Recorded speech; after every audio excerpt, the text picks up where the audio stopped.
예수님이 제자들과 함께 유대 지방에 가셨습니다. 유대 지방에 가셔가지고 이제 세례를 주시는데요. 그 말씀이 요한복음 3장 22절에 나옵니다. 3장 22절을 보게 되면은 예수님께서 유대 지방에 가셔가지고 세례를 주셨다라는 말씀이 나옵니다. 그랬더니 어떤 일이 일어났냐면은 많은 사람들이 예수님께로 가가지고 세례를 받았던 것이에요. 그래서 그게 또 26절에 나와 있습니다. 그런데 이것이 좋은 일이잖아요. 예수님께서 세례를 주시고 그러는데 많은 사람들이 와가지고 세례를 받고 그러니 많은 사람들이 예수님을 따르니까 그게 참 좋은 일이 되는데 이것이 어떤 사람들에게는 불편하게 느껴졌던 것이에요. 요한의 제자들이 있었는데 요한의 제자들이 이것을 신경 쓰면서 불편하게 느꼈다라는 말씀이 26절에 나옵니다. 이것은 어떻게 좀 해석이 되냐면은 내가 치킨집을 하고 있는데 바로 옆에 또 다른 치킨집이 있는데 거기에 사람들이 많이 몰린다 하니까 옆에 있던 그 치킨집 점원들이 그거를 무척이나 불편하게 여겼다는 것이에요. 그래가지고 요한에 찾아와가지고 이야기를 합니다. 저렇게 많은 사람들이 저쪽에 많이 몰리고 있습니다. 우리는 별로 안 오는데 저쪽에 많이 오고 있습니다. 라고 말을 하는 것입니다. 그때 요한이 뭐라고 말을 하는가? 그게 30절에 나옵니다. 3장 30절에 나오는데 요한이 그러면서 그래 이건 뭐 잘못됐네 하면서 그냥 저 사람들 왜 여기 와서 비즈니스하고 그래 하면서 그랬으면은 그게 잘못됐을 텐데 요한이 뭐라고 말을 합니까? 예수님은 흥해야 하고 예수님은 잘 돼야 되고 나는 쇠해야 한다라는 말을 세례 요한이 합니다. 하나님의 뜻을 그 세례 요한은 알고 있었던 것입니다. 그런데 그것을 바리새인들은 세례 요한도 꼴 보기 싫고 예수님도 꼴 보기 싫거든요. 그러고 있는데 4장 1절을 보게 되면은 이 바리새인들이 세례 요한의 제자들이 그런 마음을 갖고 있구나 하는 것을 눈치를 챈 것 같습니다. 그래가지고 이거 꼴 보기 싫은 예수님 또 그다음에 세례 요한이 있는데 이 사람들을 어떻게 할까 생각하고 있다가 서로 이간질 시켜야겠다라는 생각을 합니다. 그래가지고 요한과 예수님의 제자들이 서로 경쟁을 하게끔 선동을 합니다. 이게 선동하고 그러는 거는 이건 사탄이 이렇게 하는데 사탄이 그거를 잘 사용을 합니다. 그래가지고 사람들이 가가지고 이랬대 하면서 이제 선동을 하게 하는데 아마 그랬던 것 같아요. 요한과 예수 이 두 사람들 중에서 누가 더 많이 세례를 주나 보자라고서 아마 그렇게 선동을 하려고 했던 것 같습니다. 근데 2절에 나오죠. 오늘 읽은 2절에 보면은 예수님께서 친히 세례를 주셨던 것이 아니라 예수님의 제자들이 그렇게 했던 것이에요. 제자들이 세례를 주고 있었는데 이제 그렇게 말을 하고 있었던 것입니다. 어쨌든 예수님께서는 그렇게 상황이 돼가고 있는 것을 보시면서 예수님께서 그냥 떠나십니다. 그런 것이 다 그냥 싫으셨던 거예요. 그래서 그런 거를 피해가지고 그래서 유대 지방에 계셨는데 유대 지방을 떠나십니다. 떠나가지고 갈릴리로 가신다라는 말씀이 3절에 나옵니다. 그런데 유대에서 갈릴리로 가는 길이 여러 길이 있었습니다. 여러 길이 있었는데 가장 빠른 길은 어떤 길이었냐면은 사마리아라는 지역이 있었는데 그 지역을 지나가는 일, 거기를 통과해서 지나가는 길이 가장 빨랐던 것입니다. 근데 유대인들이 있으면서 이제 유대 지방에 있으면서 갈릴리 지방에 갈 때 그냥 돌아가지 말고 곧바로 지나가는 것이 가장 빠르기 때문에 그렇게 지나가면 좋을 텐데 유대 사람들은 그렇게 지나가지를 않았어요. 왜 그랬습니까? 나중에 말씀에 나오지만은 유대인들하고 사마리아 사람들은 앙숙이었던 것이에요. 서로가 꼴 보기 싫어하는 사람들이었고 여기를 지나가느니 내가 몇 시간이라도 돌아서 가겠다라고 생각을 하는 그런 사이였던 것입니다. 실제로 근데 솔직히 잘못은 유대인들에게 더 많이 있어요. 유대인들이 사마리아 사람들을 하찮게 여기면서 그렇게 멸시하고 그랬던 것입니다.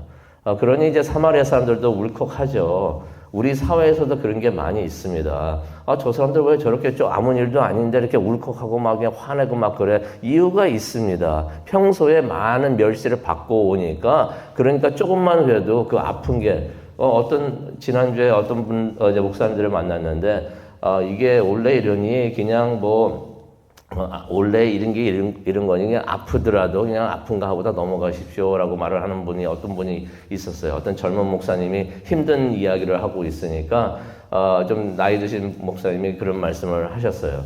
그럼 나이 들었지만 저보다도 좀 어렸지만 그런 목사님이 계셨는데 근데 그렇게 생각이 들어요. 아픈 거는 아파요. 아픈 건 많이 이렇게 상처를 입었다고 그래서 아픈 게 덜 아파지지 않습니다. 아픈 거는 아픕니다. 그런 상황이 되는데, 그래서 이제 사마리아 사람들이 계속 그렇게 차별을 받고 막 그렇게 하다가 계속 와가지고 너희들은 별 볼 일 없고 이런 식으로 계속 말을 하고 있으니까 사마리아 사람들도 많이 상처를 입고 그랬었는데, 유대인들이 어느 정도 했었냐면 제가 간단히 말씀드리면 8장 48절을 가면 아실 수가 있는데, 유대인들이 서로 욕을 할 때 어떤 말을 했냐면 너 사마리아인 같은 사람들아 이렇게 욕을 했던 것이에요. 그 사마리아인이라고 말을 하는 게 욕 자체가 됐던 것이에요. 그래가지고 바리새인들이 예수님을 욕할 때 저런 사마리아 같은 놈 이렇게 말을 했던 것입니다. 그렇게 차별을 하고 막 있었으니까 유대인들이 사마리아 사람들을 안 좋게 보고 또 사마리아 사람들 그렇게 당하고 있으니까 또 유대인들을 좋게 볼 수가 없고 그렇게 서로가 앙숙이었던 것입니다. 그런데 4절을 보게 되니까 예수님이 사마리아를 반드시 통과해야 됐다라는 말씀이 나옵니다. 4절에도 그게 나오죠. 사마리아를 통과하여야 하겠는지라 라고 말씀하셨는데 원본에도 그런 의미의 말씀이 기록되어 있습니다. 그 사마리아를 예수님께서 반드시 지나갔어야 됐다라고 말씀을 하시는 것이에요. 생각을 해봅니다. 왜 굳이 그곳을 지나가셔야 했었을까? 꼭 그 지역을 지나가셔야 했던 이유가 있습니다. 예수님께서 그것을 원하셨던 것이에요. 그 지역을 가시는 것이 여기서 일이 있으니까 거기를 유다 지방을 떠나는 것도 예수님께서 원하셨지만은 그것 때문에 거기를 떠나신 건 아니었고 거기 사마리아 지역에 누구 한 명이 있었기 때문에 그 사람을 꼭 만나기 위해서 예수님께서는 그 사마리아 지역을 지나가기를 원하셨다는 것이에요. 한 사람이 있었기 때문에 더 정확히 말하면 한 여인이 거기에 있었기 때문에 그 여인을 만나시기 위해서 그리고 예수님은 한 곳에 계속 머물러 계시지 않았죠. 계속 돌아다니면서 사역을 했는데 유대 지방에서 사역을 하셨으니까 이제는 갈릴리 지방에 가서 이제 사역을 하실 것인데 가는 길을 사마리아로 일부러 택했다는 것입니다. 한 여인이 있었기 때문에 그런 생각이 듭니다. 우리도 예수님의 계획에 있기를 원합니다. 오늘 말씀 보면 한 여인이 나오는데 잘 아시잖아요, 이 내용. 한 여인이 나오는데 그 여인처럼 우리도 예수님의 계획에 있기를 바랍니다. 있기 때문에 우리가 이 자리에 지금 있는 거예요. 있기 때문에 오늘 이 아침에도 우리가 기도를 하고 합니다. 우리의 기도가 하나님께 올라갈 줄로 믿습니다. 또 우리가 예수님을 믿고 구원을 받았다는 자체가 우리가 예수님의 계획에 있다는 것입니다. 예수님의 계획은 우리를 멸망하게 시키시는 것이 아니고 우리를 성하게 해주시고 우리에게 복을 주시는 것이 예수님의 계획인 줄로 믿습니다. 그래서 예수님께서 이제 사마리아를 들어가셔가지고 가다 보니까 우물이 나와요. 그 우물에 도착을 하십니다. 그게 6절에 나옵니다. 예수님도 이제 피곤하셨고 이제 목도 마르셔가지고 우물 곁에 앉으셨다라는 말씀이 6절에 나옵니다. 여기서 우리가 반드시 생각을 해야 되는 것은요, 예수님도 피곤하셨다는 것입니다. 왜 그랬습니까? 예수님도 완전히 인간이셨기 때문에 몸이 피곤하셨던 것이에요. 그렇다고 예수님께서 하나님이 아니셨는가? 아니죠. 예수님은 완전히 인간이셨고 완전히 하나님이셨어요. 그게 이해가 안 될 수가 있지만은 그렇습니다. 왜냐면 그런 분이 예수님밖에 없기 때문에 우리는 그런 걸 다른 데서 본 적이 없어요. 그래서 이해하기가 힘들지만은 우리가 그렇게 알고 있어야 됩니다. 예수님은 완전히 인간이셨고 인간으로서 느끼는 상처와 아픔 다 겪으셨습니다. 어떤 사람들은 그런 사람들이 있어요. 예수님은 하나님이셨기 때문에 십자가에서 매달려 계셨을 때 하나도 안 아프셨을 거야 라고 말하는 사람이 있는데 절대로 아닙니다. 완전히 인간이셨기 때문에 우리가 거기 올라가서 못 박혀 있을 때 느낄 수 있는 그 아픔, 고통 다 예수님께서 받으셨던 것이에요. 그런데 예수님은 또 완전히 하나님이셨기 때문에 하나님이셔서 하실 수 없는 일이 하나도 없다라는 것을 우리가 기억을 하기를 원합니다. 그 기억이 오늘 말씀을 읽을 때 도움이 됩니다. 근데 그때쯤이 언제쯤 됐는가? 6절을 보니까 6시쯤 됐다라는 말씀이 나옵니다. 그 6시가 우리가 생각하는 저녁 6시가 아니고요. 유대인들의 그 계산법에 있는 6시인데, 요즘 시간으로 한다면 낮 12시쯤 되는 것입니다. 사막 지역에서 12시였으니까 얼마나 뜨겁고, 한참 뜨거울 때죠. 그때가 여인들이 물을 기르러 올 시간이라고 하는 기록이 있습니다. 근데 아마 그때 예수님께서 그 한 여인을 기다리고 있었는데 아마 그 여인도 물을 기르러 올 때가 됐기 때문에 그것을 아시고 그곳에서 그녀를 기다렸던 것 같습니다. 근데 그 여인이 왔어요. 딱 오니까 6절을 보니까 예수님께서 내게 물 좀 달라라는 말씀을 하십니다. 이게요, 예수님께서 목이 마르셔서 그랬을 수도 있지만은 그녀하고 대화를 하기 위해서.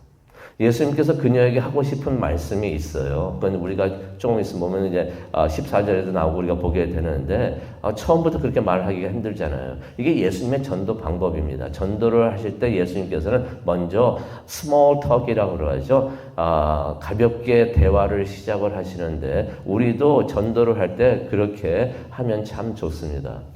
이전에는 그 어떤 분들이 그러신 분들이 있어요. 길거리에 나가서 전도하신 분들이 있었는데 전도를 하면서 뭐라고 그랬냐면 지나가는 사람들 보고 당신 지옥 가. 이러니까 그걸 좋아할 사람이 누가 있어요. 그래가지고 교회들이 싸잡아가지고 욕을 먹었던 때가 많이 있었습니다. 70년대, 80년대 미국에서도 그랬었어요. 한국에서도 그랬었고 미국에서도 지나가는 사람들에게 당신 지옥 가! 막 이러고서 막 그러고 있었는데 이게 전도가 되는 게 아니라 전도를 아예 방해하는 꼴이 됐었던 적이 있었었는데 예수님께서는 그렇게 전도하지 않으셨어요. 그 여인이 오니까 그 여인을 전도하기 위해서 내게 물 좀 주십시오 하면서 예수님께서 그렇게 대화하시는 것을 우리가 보게 됩니다.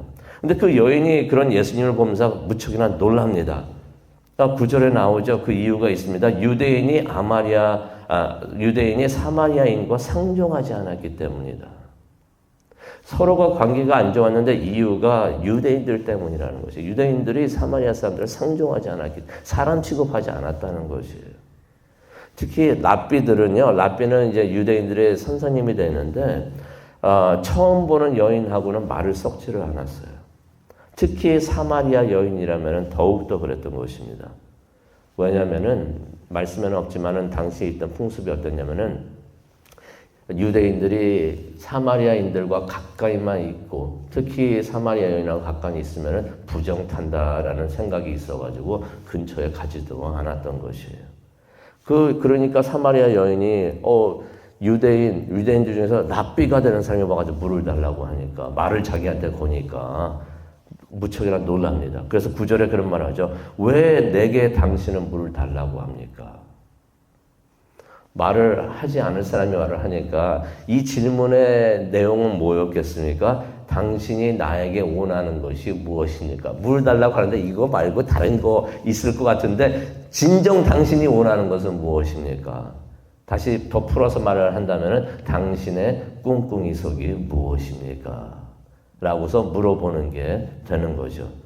예수님의 꿍꿍이 속은 무엇이었을까요? 그날 그 시간 그녀를 구원하시는 것이었습니다. 솔직히 예수님은 하나님이셨죠. 우물가에 앉아가지고 예수님께서 그 물 하나 우물에서 그거 못 떠다 마실 수가 있었고 예수님께서 그녀에게 내가 도움이 필요한데 물 좀 주시오라고 말을 했겠습니까? 예수님은 하나님이신데 그거 물 하나 못 떠 드시겠습니까? 예수님께서 물을 드시고 싶어서 그런 말씀을 하셨던 것이 아니에요.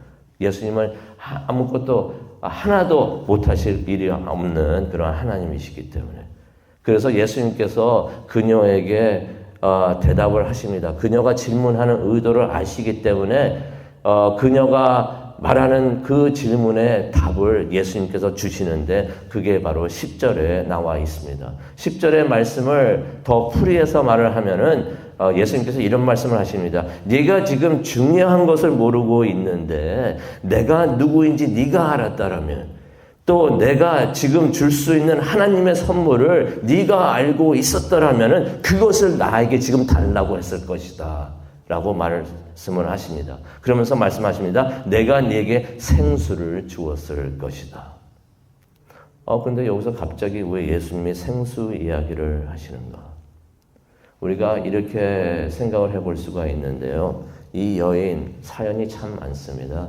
힘든 삶을 살고 있었던 여인이었는데 이 여인이 아마 나중에 나오는 말씀, 오늘은 시간이 없어서 말씀을 못 드리지만 아시는 내용이잖아요. 이 여인이 아마 하나님을 간절히 찾고 있었던 것 같습니다. 그래서 예수님이 누구시란 걸 안 다음에는 예수님을 믿고 또 예수님을 붙잡는 그런 모습을 보는데 평소에 이런 생각을 안 했더라면 그렇게 행동을 안 했을 터인데 예수님이 누구신 줄 알고 그래서 예수님께서 그런 말씀하신 거예요. 내가 너 앞에 있는 내가 누군지를 알았더라면 네가 그것을 달라고 했을 것이다. 그것이 무엇입니까? 이 여인이 평소에 그것을 찾고 있었다는 것입니다. 하나님을 찾고 있었고 하나님이 주시는 그 구원 하나님 내가 이런 힘든 삶을 살고 있는데 여기서 내가 벗어나게 하여 주시옵소서. 자유를 얻게 하여 주시옵소서. 하나님이 말씀하시는 그 영생, 그 구원을 나에게도 주시옵소서라고서 이 여인이 그렇게 찾고 있었다는 것이에요. 그런데 그 찾을 방법을 몰라서 안타깝게 하나님만 외치고 찾고 있었던 것이었는데 예수님께서 그 기도를 들으시고 그 마음을 보시고 이 여인을 찾아오셨다는 것입니다. 이게 은혜가 되는 줄로 믿습니다. 우리가 예수님을 찾고 있고 이것을 찾을 방법을 몰라서 그래도 하나님 하면서 하나님께 찾고 있을 때 하나님께서는 우리를 찾아오시는 줄로 믿습니다. 찾아오셔서 우리에게 주시는 줄로 믿습니다. 그런데 이 여인은 자신이 찾고 있는 것이 생수인지도 몰랐던 것이에요. 그래서 이렇게 질문합니다. 12절에 나오죠. 우리 조상 야곱은 이 물을 주었는데 당신은 야곱보다 더 크신 분입니까? 그때 예수님께서 14절에 이런 말씀을 하십니다. 내가 주는 물을 마시는 사람은 영원히 목마르지 않을 것이다. 내가 주는 물은 그 사람 속에서 계속 솟아올라서 영생에 이르게 하는 샘물이 될 것이다 라고 말씀을 하십니다. 생수를 주신다는 것입니다. 생명수를 주신다는 것이에요. 이 물을 마시면 영원히 죽지 않게 되는 생명이 되는 그런 물을 주신다는 것입니다. 예수님께서 말씀하시는 그 생수가 무엇일까요? 요한복음 7장 39절로 가시면은 예수님께서 그 생수가 무엇인가 성경을 통해서 알려주십니다. 그 생수는 무엇인가? 믿는 사람들이 받는 성령이라는 것을 성경을 통해서 우리가 깨닫게 해주시면 됩니다. 예수님께서 우리에게 성령을 주신다는 것이에요. 그래서 우리가 성령을 받으면은 계속해서 우리 마음속에서 기쁨과 감사가 나오게 되고 찬양이 나오게 되고 하나님을 예배하게 되는 그러한 힘을 그러한 구원을 얻게 된다는 것입니다. 믿는 사람들에게 이 모든 것이 주어지는 줄로 믿습니다. 우리도 예수님께서 주시는 그 생수 성령을 우리도 받았습니다. 그래서 성령님께서 우리 안에 계십니다. 그래서 성령 세례라는 말을 하는데 우리는 성령 세례를 받았습니다. 근데 우리가 이제 구해야 되는 것은 무엇일까요? 우리가 좀 전에 찬양했던 것, 그것을 우리가 구해야 되는 줄로 믿습니다. 성령님께서 우리 안에 계시는데 이제 성령 세례를 받았는데 내가 성령 충만하게 하게 하여 주시옵소서. 성령 내 마음속에서 충만하게 하여 주시옵소서.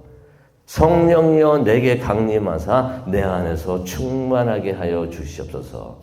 그렇게 기도하고 간절히 찾는 우리가 되기를 원합니다. 그러면은 하나님께서 우리의 기도, 우리가 찾고 있는 것 주실 줄로 믿습니다.